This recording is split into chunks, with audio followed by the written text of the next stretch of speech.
IB Bio, Plant Biology Part 3, will focus on the structure of stem anatomy, including the xylem and the phloem, and then it will cover how organic molecules are transported in the phloem. The essential idea is the structure and function are correlated in the phloem of plants. Here is the outline of all the available movies for Plant Biology Topic 9 in the IB syllabus. HL students only. Use this slide to find the movie you need for review. This movie is focused here. The stem supports the upright nature of plant growth. Plants need to be upright in order to gather solar energy. The support is provided by thickened cellulose walls, cell turgor, and lignified cell walls, particularly the xylem. The cell walls of plants are composed of cellulose, and the cellulose is reinforced with lignin to provide additional rigidity, additional strength. Plant cells also swell to gain turgor when water diffuses into the cells.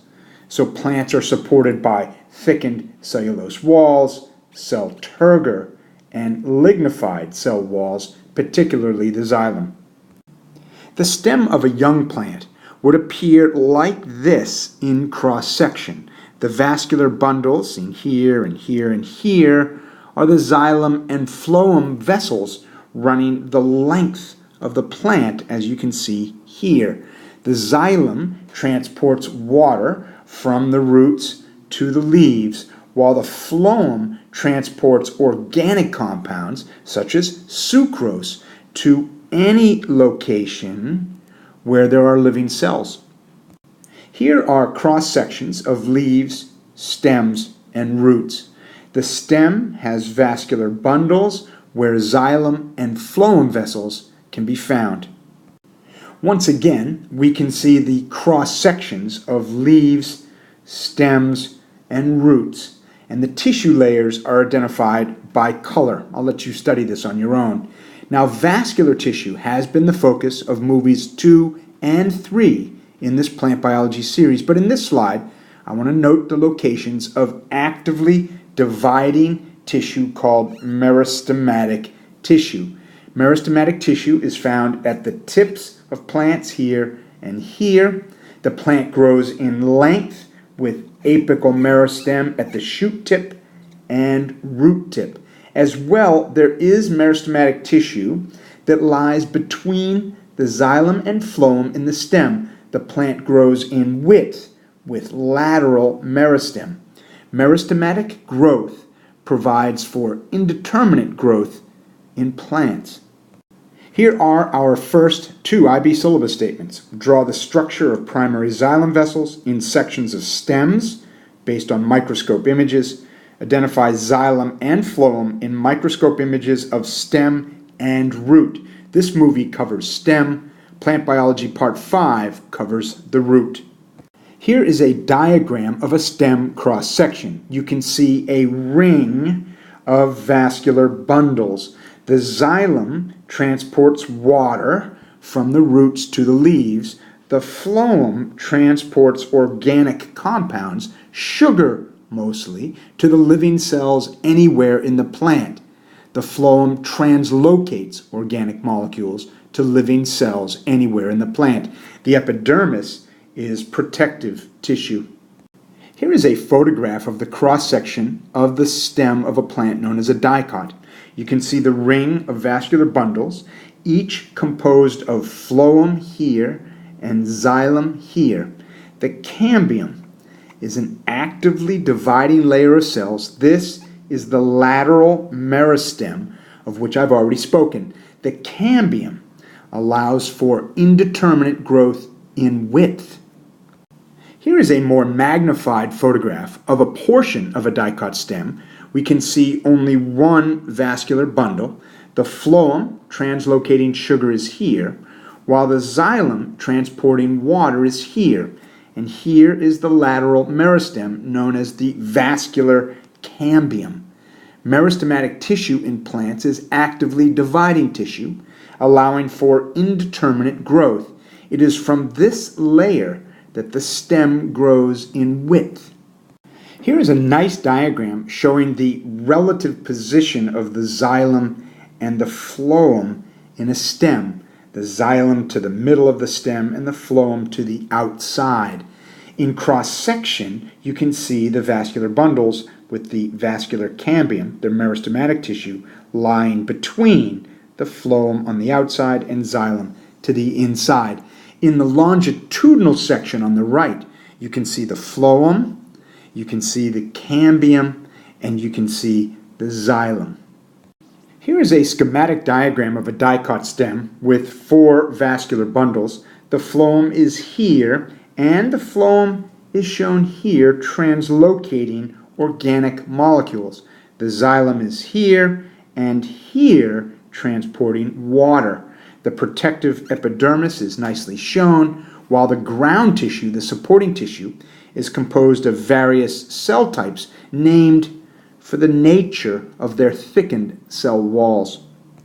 Xylem vessels, and tracheids are composed of cellulose strengthened with lignin. The cells are non-living, and the separation between cells has been lost. Water is free to flow within the vessels in a single direction from roots to leaves. Here is a photograph of xylem vessels. Xylem cells are non-living cells, there's no cytoplasm, whose end walls have broken down, allowing the free flow of water. Phloem vessels are composed of living cells. The cells that translocate sucrose are called sieve tube cells, and sieve tube cells have an adjacent cell known as a companion cell. This is important, and I'll come back to this point. Now, organic molecules flow in any direction to wherever there are living cells in the plant. The end walls have plasmodesmata that allow cytoplasm to flow. Remember, phloem vessels are composed of living cells, so the organic molecules flow in the cytoplasm of the sieve tube cells. On the left is a diagram of phloem cells called sieve tube cells, and here is the adjacent companion cell. Notice the presence of the nucleus in the companion cell. I'll be coming back to that. Notice the plasmodesmata that would allow cytoplasm to flow from one cell to another. On the right, the micrograph shows phloem cells in cross-section. The sieve plate of a sieve tube cell is shown here, and here is the adjacent companion cell. So that brings us to these IB syllabus statements. State the role of phloem, describe the structure-function relationships of phloem sieve tubes, state that the phloem transports organic compounds from sources to sinks. In this diagram, you can see sugars in the leaves as a product of photosynthesis. The leaf would be a source of organic molecules, such as sucrose. Organic molecules are translocated in the phloem to regions that require sugars, flowers for nectar, fruits, or carbohydrate storage in the roots, such as beets, carrots, potato, etc. Sugars, amino acids, and other organic molecules are moved from source to sink by the active translocation of material in the phloem. As a phrase, the active translocation of organic molecules, such as sugars and amino acids, should tell you that the phloem is living tissue and uses ATP to move sugars into and out of the phloem. Sucrose is actively transported into the sieve tube cell at the source, then pushed along in the cytoplasm of sieve tube cells to a sink, where sucrose is actively transported out for immediate use or storage. Now, I will clarify how the cytoplasm of the sieve tube cells is moved. I use the phrase pushed along. Be patient for stronger use of language. Here's an excellent drawing showing the relationship of the sieve tube cell with the companion cell. While both cells are alive, notice that the sieve tube cell does not have a nucleus. The role of the sieve tube cell is simply the movement of materials within the cytoplasm from one sieve tube cell to the next. The companion cell with its nucleus does all of the real metabolic work for the sieve tube cell, including the production of ATP for the active transport of sucrose. Here is a micrograph of phloem. You can see two sieve tube cells here and here, with the sieve plate, the Plasmodesmata, lying between them. The sieve plates allow for the free flow of cytoplasm between cells. The sieve tube cells do not have organelles within them that would obstruct the flow of cytoplasm within the cell. You can see the companion cell here with many organelles, including many mitochondria. In this diagram, you can see the sieve tube cells with the Plasmodesmata, also known as the sieve plates, that lie between the cells. The companion cell is here with its nucleus. The sieve tube cells do not have organelles that would obstruct the flow of the cytoplasm. The companion cell with its nucleus and other organelles does all of the metabolic work for the sieve tube cell.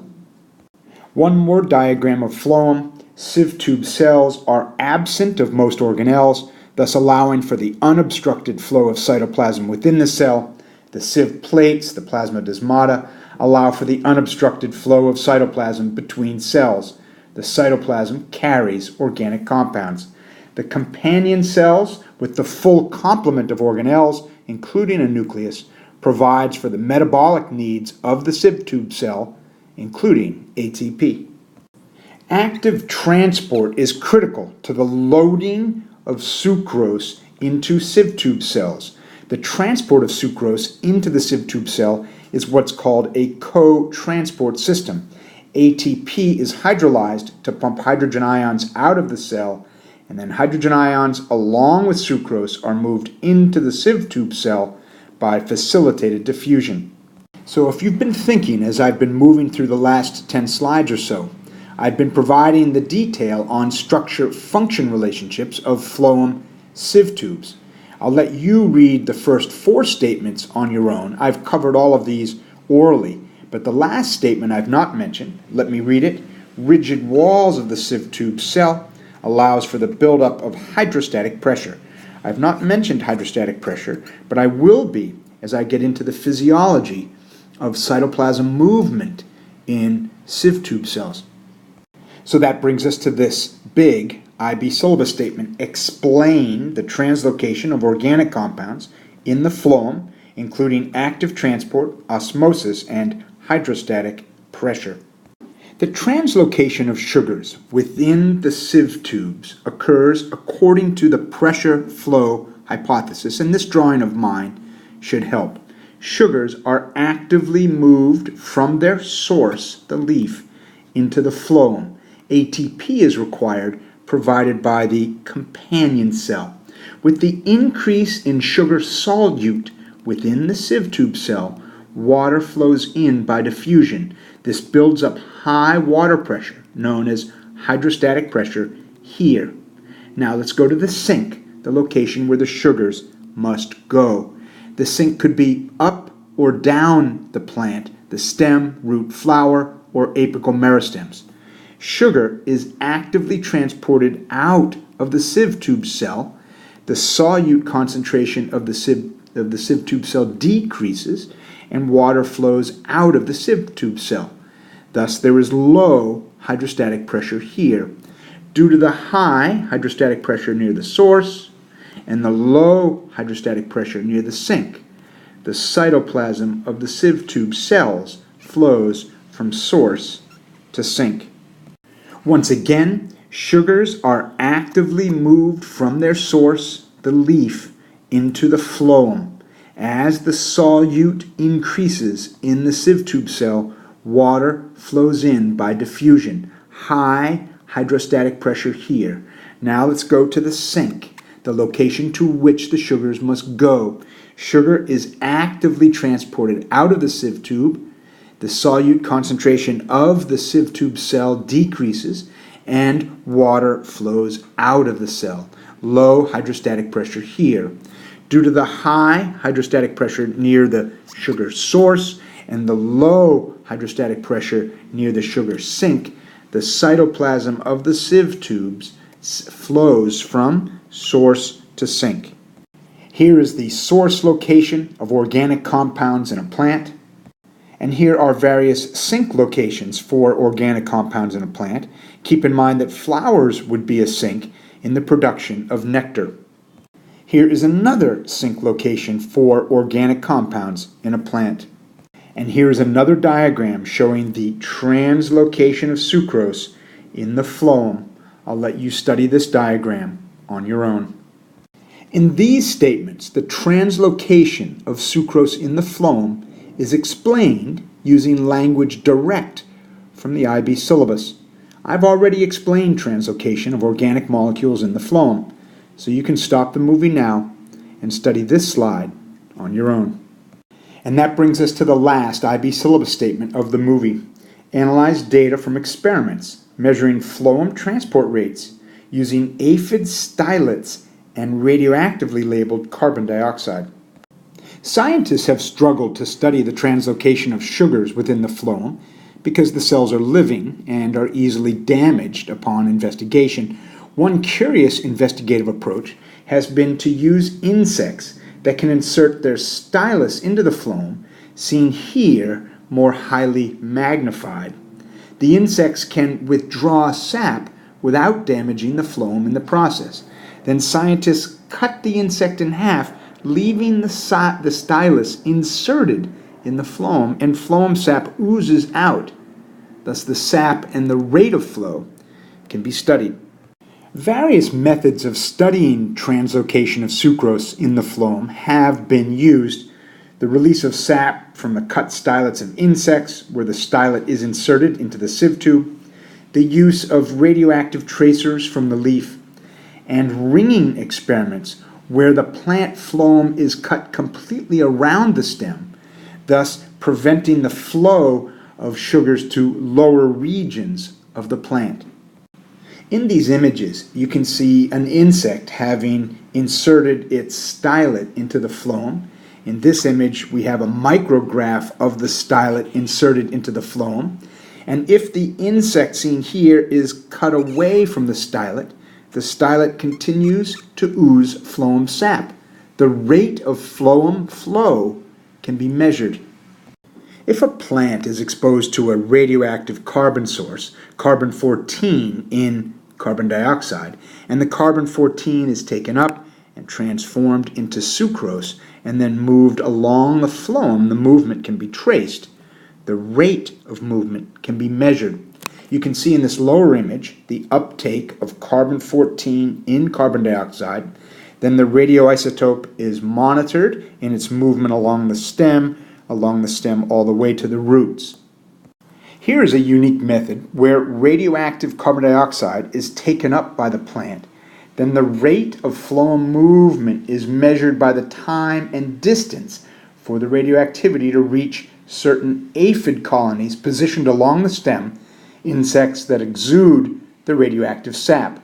If you know the distance between the colonies and you measure the time required for the radioactivity to appear in each colony, the rate of phloem movement can be measured.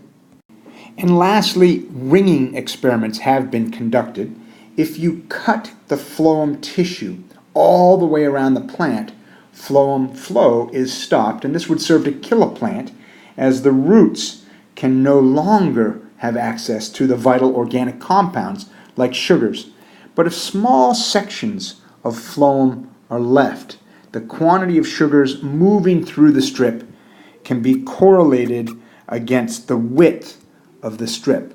The wider the strip of the phloem, the more carbohydrate that is moved through the phloem. And with a few remaining slides for this movie, I want to address something that might have occurred to you. The images of stem cross-sections that I've shown you, like this one on the left, have been of young stems. And as those stems grow older, the vascular bundles fuse to form rings that you see in a tree cross-section. Now the phloem on the outside of the bundle is pushed quite far to the outside of the trunk.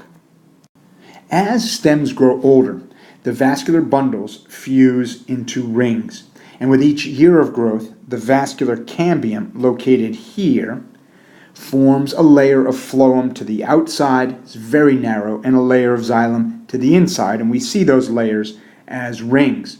Now, all of this xylem would be all non-living. The heartwood is strictly supportive, lignified cellulose walls, but the sapwood transports water. The bark includes the phloem, which is living tissue, along with the epidermal tissue.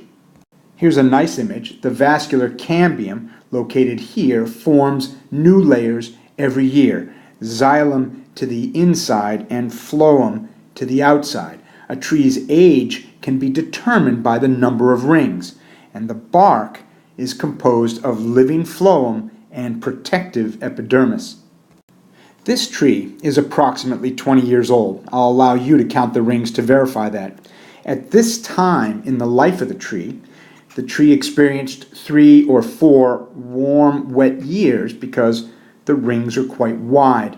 More recently, the tree experienced a number of dry years as the rings are quite narrow. The phloem is living tissue and lies just beneath the epidermis, as I've outlined in the last few slides. And as would be true with living cells, oxygen is required for the phloem. Lenticels are openings in the epidermis that allow the phloem cells to receive oxygen. Lenticels can be seen here on the surface of the bark of this tree and here in a longitudinal section. The lenticel is an opening in the epidermis to allow oxygen to diffuse into the stem so that the phloem can conduct cell respiration for the purposes of making ATP. Now, there are plants that are adapted to living in water, but water does not allow oxygen to diffuse well. Watery environments are quite low on oxygen availability. As a result, one adaptation of these trees is to grow a structure that protrudes from the water to pick up oxygen. These structures, serving for gas exchange, are called knees. And that brings us to the end of IB Bio, Plant Biology Part 3, Phloem Transport.